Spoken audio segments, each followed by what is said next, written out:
అందరికీ నమస్కారం. నేను మీ హేమా సుబ్రహ్మణ్యన్. హోమ్ కుకింగ్ తెలుగుకి స్వాగతం.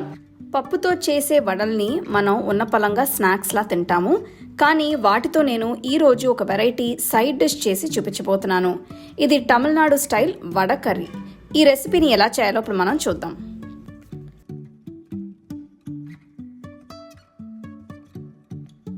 వడ కర్రీ చేయడానికి ముందుగా నేను ఒక బౌల్లో 1 కప్ అంత పచ్చి శనగపప్పుని తీసుకుంటున్నాను.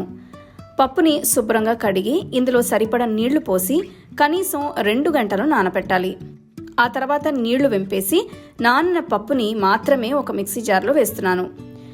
దీంతో పాటు తరిగిన అల్లం, 4 ఎండుమిరపకాయలు, 1/2 టీ స్పూన్ సోంపు గింజలు, 1/2 టీ స్పూన్ ఉప్పు వేసి అన్ని కలిపి బరక్కా అయ్యేట్టు రుబ్బాలి.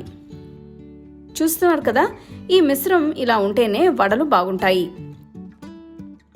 నెక్స్ట్ నేను వడలు వేయించడానికి ఒక బాండీలో సరిపడా నూనె పోస్తున్నాను. ఇప్పుడు రుబ్బిన శనగపప్పు మిశ్రమాన్ని ఇలా చిన్న చిన్న వడల్లాగా నూనెలో వేసి వేయించాలి.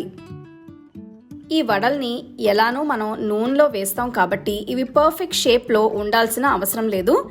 సో మీరు వీటిని ఇలా వేసినా పర్లేదు. ఇప్పుడు వేసిన వడల్ని మంచి గోల్డెన్ బ్రౌన్ రంగులోకి మారిన తర్వాత బయటికి తీసేయచ్చు. బయటికి తీసిన తర్వాత వీటిని ఇలా చిన్న ముక్కలుగా తుంచి పక్కన పెట్టాలి. ఇవి చూస్తే మీకు పైకి క్రిస్పీగా లోపల చాలా సాఫ్ట్గా ఉంటాయి. అందుకే వీటిని ఇలా తుంచి వేయడం వల్ల కర్రీలో ఫ్లేవర్స్ అన్ని చాలా బాగా అబ్జర్వ్ చేసుకుంటాయి. ఇప్పుడు కూరకి మసాలా పేస్ట్ కోసం ఒక మిక్సర్ జార్లో నేను 4 టేబుల్ స్పూన్ల తురిమిన పచ్చి కొబ్బరి వేస్తున్నాను. ఇందులో 10 జీడిపప్పులు వేస్తున్నాను. మీకు కావాలంటే వీటికి బదులు చట్నీ పప్పు కూడా వేసుకోవచ్చు. ఆ తర్వాత ఇందులో కొన్ని నీళ్లు పోస్తున్నాను. ఇదంతా కలిపి మెత్తటి పేస్ట్ అయ్యేట్టు రుబ్బాలి. ఇప్పుడు వడ కర్రీ చేయడానికి ఒక వెడల్పాంటి కడాయిలో 2 టేబుల్ స్పూన్ల నూనె వేస్తున్నాను. ఇందులో దాల్చిన చెక్క, 3 లవంగలు, 2 యాలకులు, 1 బిర్యానీ ఆకు, 1 అన్నాసి పువ్వు, కొన్ని సోంపు గింజలు, కొద్దిగా రాతి పువ్వు వేస్తున్నాను. ఇవి కాస్త వేగిన తర్వాత చిన్నగా తరిగిన 3 ఉల్లిపాయలు కూడా ఇందులో వేయాలి. ఉల్లిపాయల్ని ఒక్కసారి కలపాలి. ఆ తర్వాత ఇందులో రఫ్గా కట్ చేసిన 2 పచ్చిమిరపకాయలు, కొన్ని కరివేపాకులు వేసి కలపాలి. ఉల్లిపాయల్ని మంచి గోల్డెన్ బ్రౌన్ రంగులోకి మారేంత వరకు వేస్తే ఈ కర్రీ బాగుంటుంది. చూస్తున్నారు కదా, ఉల్లిపాయలు ఇలా వేగిన తర్వాత ఇందులో 1 టీ స్పూన్ అంత అల్లం వెల్లుల్లి పేస్ట్ వేసి కలపాలి. ఇదంతా కలిపి కొన్ని సెకండ్లు వేయించిన తర్వాత తరిగిన 4 టొమాటోలు వేసి కలపాలి.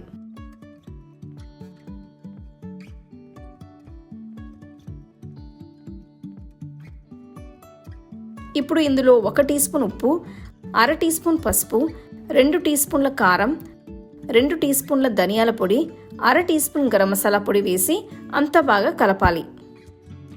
వీటిని కొద్దిగా వేయించిన తర్వాత టొమాటోలు ఇలా మగ్గి మెత్తగా అవుతాయి. ఈ పాయింట్లో 2 కప్పుల నీళ్లు పోసి మొత్తం అంతా ఒక్కసారి మిక్స్ చేయాలి. పొయ్యిని మీడియం ఫ్లేమ్లో ఉంచి కూరని కనీసం 5 నిమిషాలు ఉడికించాలి. 5 నిమిషాల తర్వాత ఇందులో పచ్చివాసన పోతుంది. ఈ పాయింట్లో నేను రుబ్బి పెట్టుకున్న కొబ్బరి జీడిపప్పు పేస్ట్ వేస్తున్నాను. ఇది ఆప్షనల్. ఈ కూరలో ఈ పేస్ట్ వేయకపోయినా పర్వాలేదు, కానీ ఇది వేస్తే గ్రేవీ రుచిగా ఉంటుంది.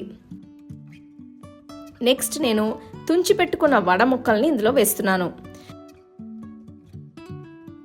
ఇదంతా బాగా కలిపి కడాయికి ఒక మూత పెట్టి కూరని కనీసం ఒక 10 నిమిషాలు లో ఫ్లేమ్లో ఉడికించాలి. ఆ తర్వాత కూరలో నూనె పైకి తేలి కనిపిస్తుంది. ఇప్పుడు చివరగా కొంచెం తరిగిన కొత్తిమీరతో గార్నిష్ చేసుకుంటే vada curry తయారైనట్టే.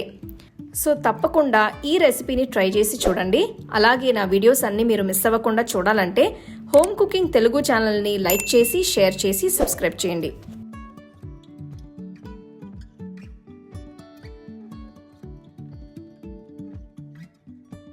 The second edition of our home cooking book is now available on our website 21frames.in.